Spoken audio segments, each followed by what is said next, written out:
ಬಾಬರ್ ಮೈದಾನಗಳು.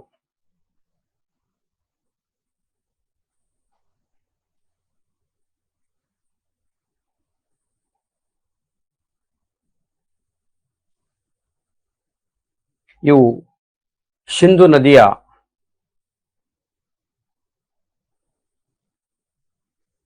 ತಿಸ್ತಾದಿಂದ,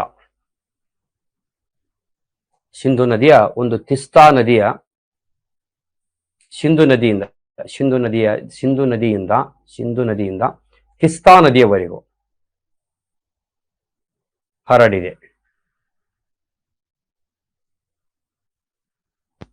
ಸಿಂಧು ನದಿಯಿಂದ ತಿಸ್ತಾ ನದಿಯವರೆಗೂ ಇವು ವಿಸ್ತಾರವಾಗಿ ಹರಡಿರ್ತಕ್ಕಂಥದ್ದು. ಸಾಮಾನ್ಯವಾಗಿ 8 ರಿಂದ 16 ಕಿಲೋಮೀಟರ್ ಅಗಲವಾಗಿದೆ ಅಂತ. ಅಗಲ 8 ರಿಂದ 16 ಕಿಲೋಮೀಟರ್ ಅಗಲವಾಗಿದೆ ಅಂತ.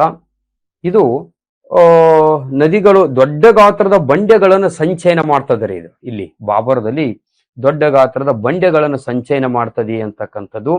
ಹಾಗಾಗಿ ತುಂಬಾ ದೊಡ್ಡ ದೊಡ್ಡ ರಂಧ್ರಗಳಿರ್ತಾವ್ರಿ ಇಲ್ಲಿ ಸಂಚಯನ ಮಾಡುವಾಗ. ದೊಡ್ಡ ಬಂಡೆಗಳನ್ನ ನಾವಿಲ್ಲಿ ನೋಡ್ತೀವಿ. ದೊಡ್ಡ ಬಂಡೆಗಳು ಅವು ರಂಧ್ರದಿಂದ ಕೂಡಿರುತ್ತವೆ ಅಂತ. ಇದು ಬಹಳ ಮಹತ್ವದ್ರಲ್ಲಿ.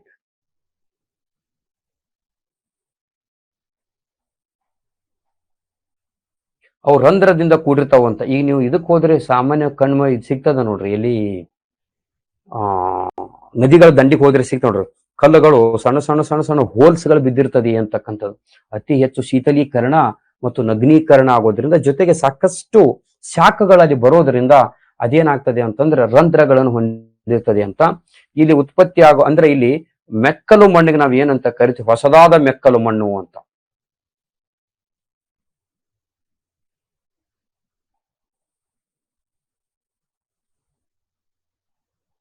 ಹೊಸದಾದ ಒಂದು ಮೆಕ್ಕಲು ಮಣ್ಣು.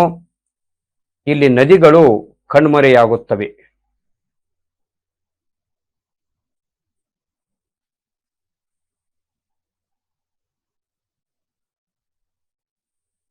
ಇದು ಒಂದು ಬಾಬರ್ ಮೈದಾನ ಬಗ್ಗೆ ನಿಮ್ಗೆ ಇರ್ತಕ್ಕಂಥ ಒಂದು ಸಣ್ಣ ಮಾಹಿತಿ ಅಂತಕ್ಕಂಥದ್ದು.